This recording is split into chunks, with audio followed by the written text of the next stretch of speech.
Hi everyone, मी आहे MHD CET dropper 2026 या वर्षासाठी. तर हा दिवस 7वा आहे तुमच्यासोबत स्टडी अपडेट शेअर करण्याचा.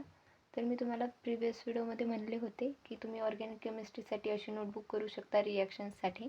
तर मी आज तुम्हाला दाखवती आहे, कारण मी माझ्या हिंदी चॅनलमध्ये दाखवलेले आणि हे पाहू शकता तुम्ही. सो मी अशा प्रकारे लिहिलेलं आहे ते.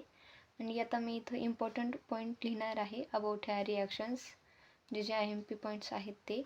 आणि तुम्ही अशी नोटबुक करा, इझी जाईल तुम्हाला हे सगळं एका जागी भेटेल, सगळ्या रिॲक्शन्स पर्टिक्युलर चॅप्टरमधल्या. आणि तुम्ही नक्की करा हे. सो कुणाकुणाला अवघड जातात ह्या रिॲक्शन्स, तर तुम्हीही करा. आणि फिजिक्सबद्दल बोलायचं तर मी काल म्हणलेलं होतं की मॅग्नेटिझमच्या मी नोट्स करणार आहे, शॉर्ट्स ज्या, पण मी काढलेल्या नाहीत कारण मी डिफरन्सिएशनचेच क्वेश्चन सॉल्व करत होते, त्यातच माझा वेळ गेला. सो मी ते आज कंप्लीट करणार आहे. आणि मी पण आता मॅग्नेटिझम हा चॅप्टर बऱ्यापैकी येतो CETमध्ये, छान क्वेश्चन्स असतात त्याचेही, नंबर ऑफ क्वेश्चन्स येतात. सो याचंही आज मला प्रॅक्टिस करायचं आहे.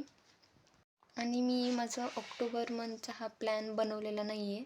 सो मी आज बनवेल आणि तुम्हाला नेक्स्ट व्हिडिओमध्ये शेअर करेन नक्की. मी कमेंटमध्ये सांगू शकता की तुम्ही काय गोल ठेवले आहे ऑक्टोबर मंथसाठी. आणि येणाऱ्या संडेला माझी म्हणजे सगळ्या सिलेबसवर टेस्ट आहेत. सो मॅथ्सचं मी AOD चॅप्टरचे मॉडरेट लेवलचे क्वेश्चन सॉल्व करणार आहे. सो एवढंच होतं आजचं शेअर करण्यासाठी. मी आजचं माझं स्टडीचं जे करणार आहे मी तेही शेअर केलं आहे.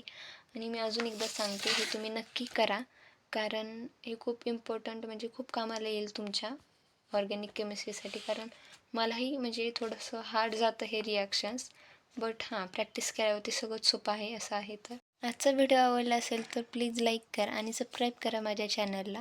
धन्यवाद.